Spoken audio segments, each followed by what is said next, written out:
Wankawan TV1. Terima kasih. Assalamualaikum warahmatullahi wabarakatuh.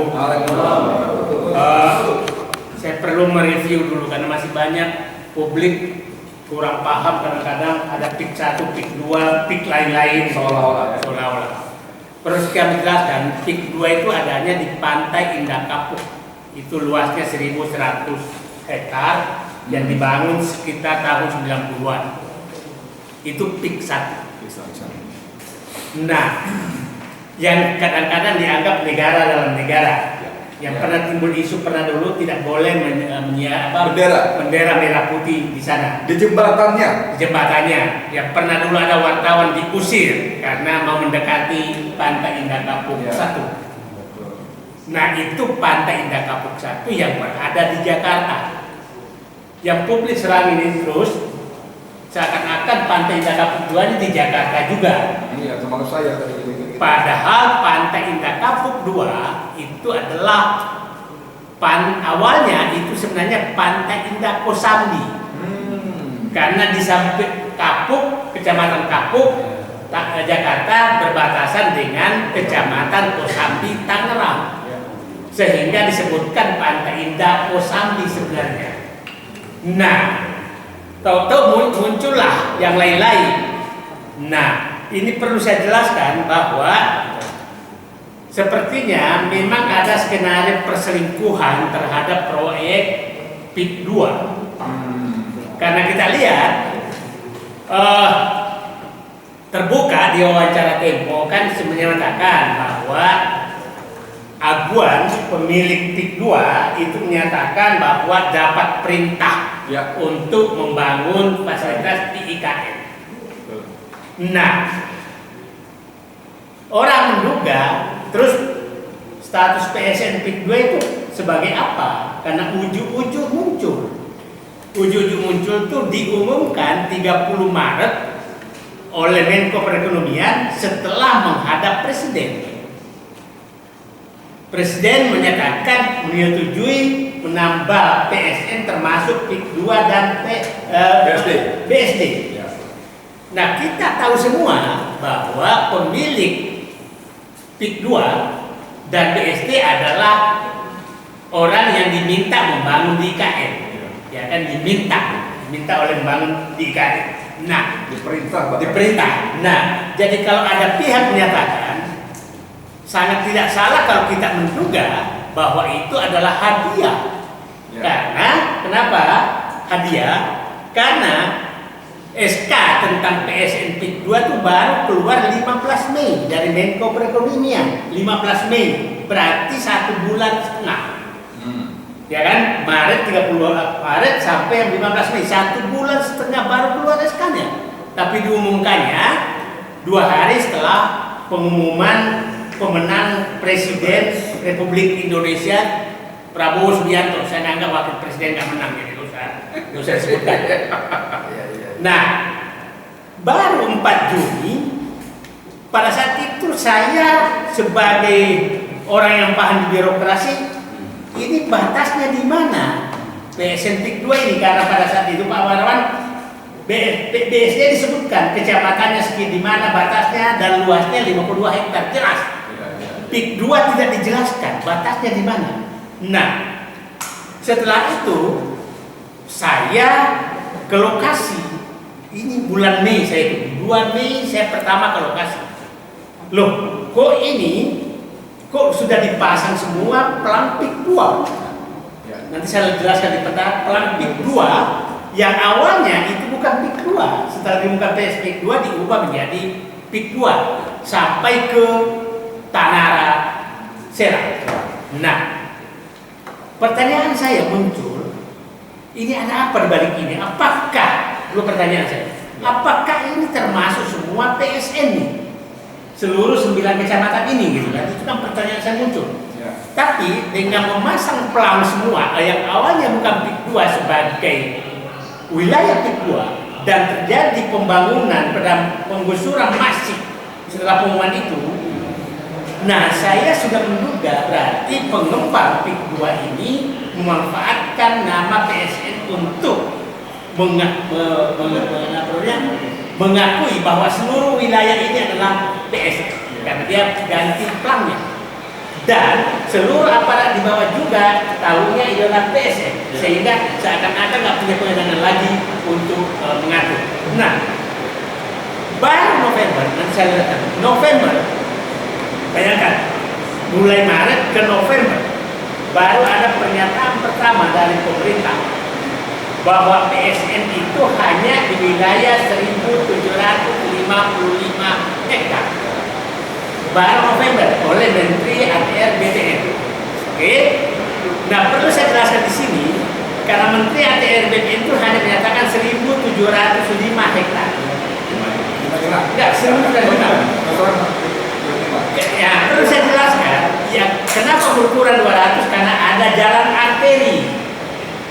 Jalan arteri 200 sekian hektar, jadi tidak ada salah. Jadi jangan sampai publik beda 50 hektar, bukan, beda 200 hektar.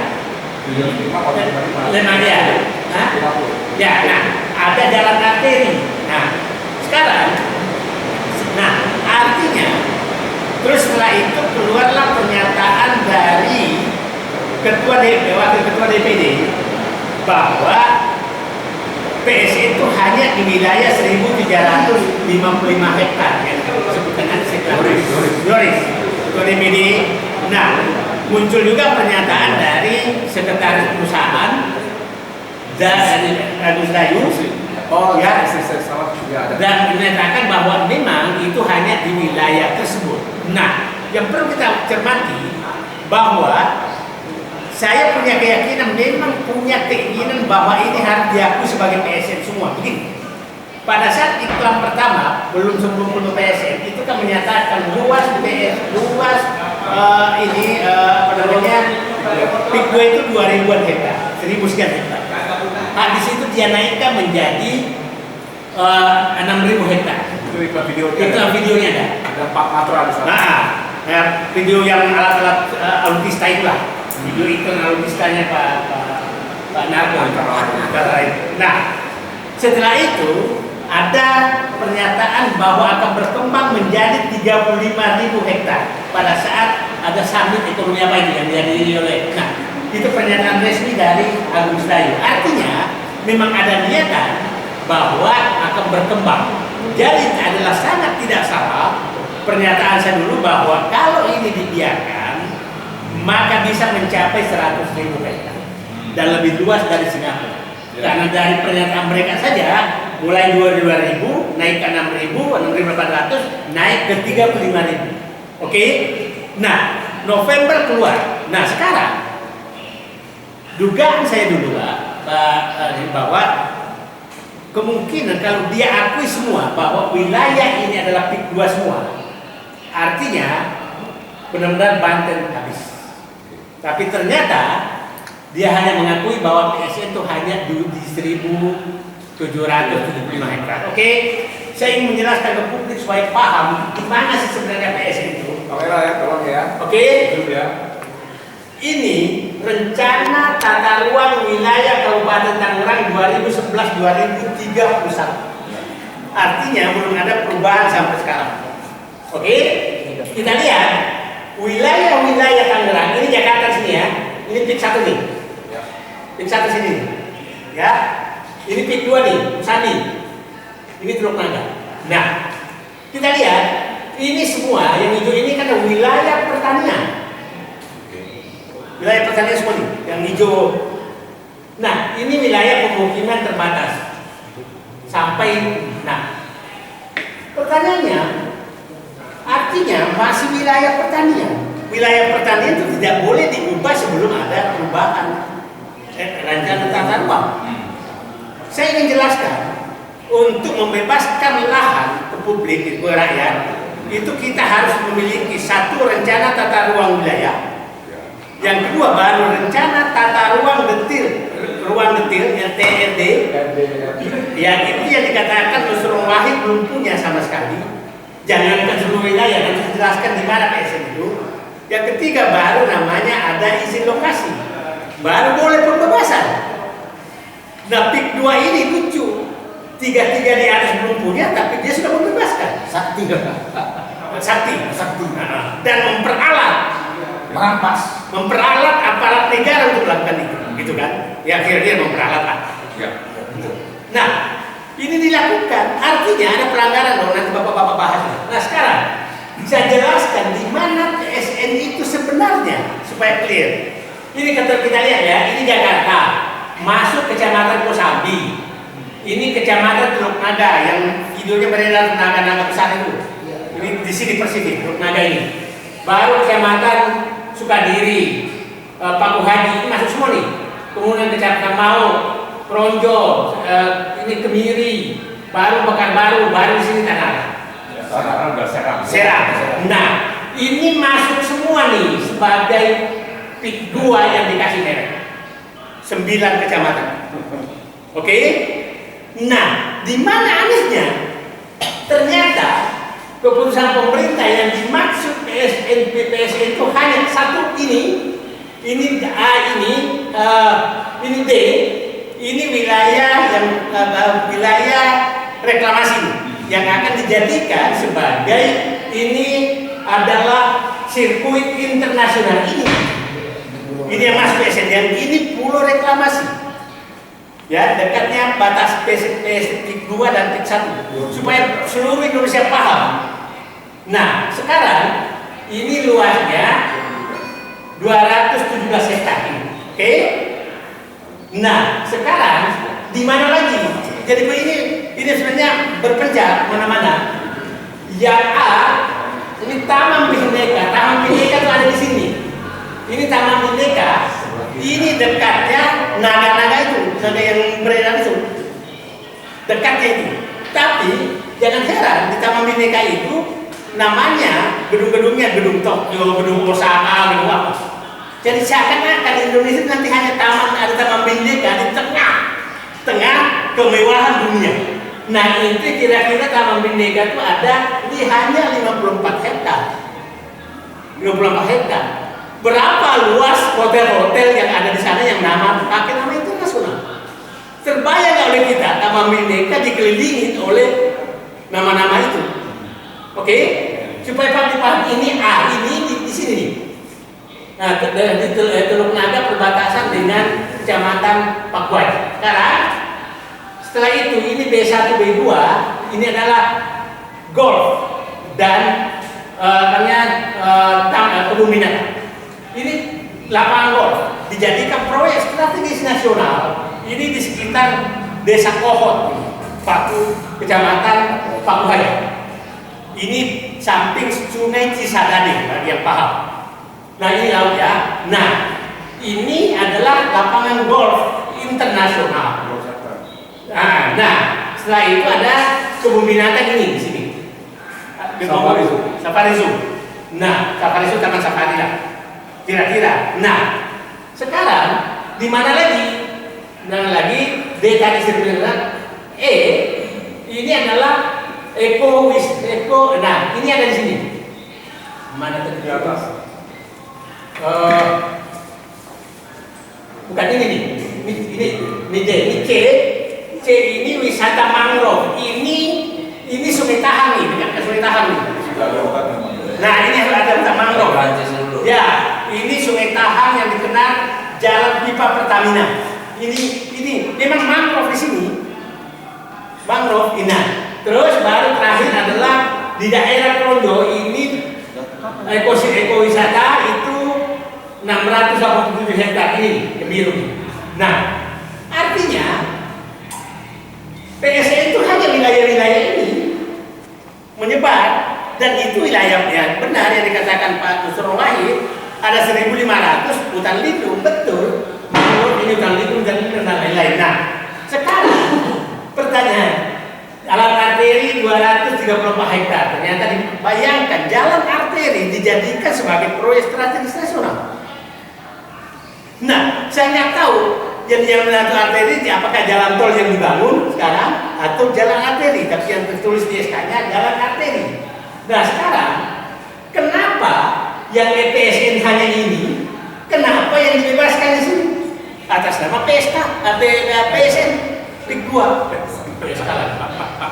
Nah, Anda bisa bayangkan hanya di sini 1.950 hektar tapi dia bebaskan, kasih pelang semua, seluruh kecamatan di sini menjadi PSN, termasuk tanah. Nah, publik bisa paham bagaimana perselingkuhan hukum hampir terjadi di negeri ini dan hampir Banten habis karena perselingkuhan hukum. Nah, ini perlu dipahami karena supaya clear betul oleh kita di mana perselingkuhan itu terjadi. Sangat jelas bahwa PSN itu hanya titik-titik tertentu, tapi kenapa membebaskan area? Pertanyaannya sekarang, apa landasan hukum PIK 2 dan seluruh aparat melakukan pembebasan, penggusuran, pengurukan terhadap tanah rakyat? Yang saya katakan tadi, bahwa kalau melakukan penggusuran itu harusnya punya izin lokasi dong. Izin lokasi lahir dari RUTDR, RRT. RUTRD lahir RUTW wilayah. RUTW-nya ada aja belum ada, kok udah melakukan penggusuran dan pengurukan. Nah, jadi saya hanya ingin menyarankan kepada seluruh publik Indonesia, siapa tahu hal seperti ini sudah terjadi di seluruh Indonesia. Ya, sangat mungkin. Di Jakarta aja dilakukan, apalagi di Kalimantan sana. Ya jauh. Sumatera sana, Aceh sana. Nah, ini perlu kita advokasi semua ke bawah. Jadi agenda kita bukanlah PIK 2. Agenda kita adalah agar Indonesia tidak diambil alih oligarki dengan perselingkuhan hukum, bekerja sama dengan penguasa. Karena ini terjadi pasti kerjasama dengan penguasa. Nggak mungkin tak? Bagaimana semua aparat itu ikut mendukung program ini padahal tidak ada landasan hukumnya. Yang paling menarik kan di Tangerang itu kan ditempel kantor pembebasan lahan PT Hukum Mandiri Lestari didukung oleh Abdesi. Pertanyaan saya, dasar hukum apa Abdesi mendukung? Karena ini bukan program pemerintah. Yang jelas-jelas sudah diakui oleh pejabat pemerintah dan pengembang bahwa PSN hanya berada di lokasi-lokasi ini. Jadi semua pembebasan di luar lokasi itu bukanlah PSN dan itu proyek pemerintah swasta. Artinya, karena lahan ini lahan negara sebagai besar, maka sebenarnya tidak ada pembebasan lahan 1 meter pun atas nama PSN. Kecuali mungkin yang tadi adalah golf course sama safari zoo. Mungkin itu ada pembebasan lahan. Di luar itu tidak ada. Jadi saya berharap seluruh masyarakat yang dibebaskan atau akan dibebaskan harus menggunakan haknya. Kami tidak mau dibebaskan sebelum lengkap RUTW, RUTR, rencana tata ruang detail, izin lokasi, dan terjadi mekanisme pasar. Tidak boleh sama sekali ada pemaksaan. Itu saya pikir peta ini harus kita edarkan seluruh Indonesia supaya publik paham bahwa hampir terjadi perselingkuhan hukum yang sengaja ditutupi. Bukan hampir terjadi. Sudah. Nah, ini sengaja ditutupi oleh mereka agar tidak ketahuan dan tawang Allah sehingga kita masih bisa mendapatkannya. Terima kasih. Assalamualaikum warahmatullahi wabarakatuh. Waalaikumsalam. Pantun. Ya.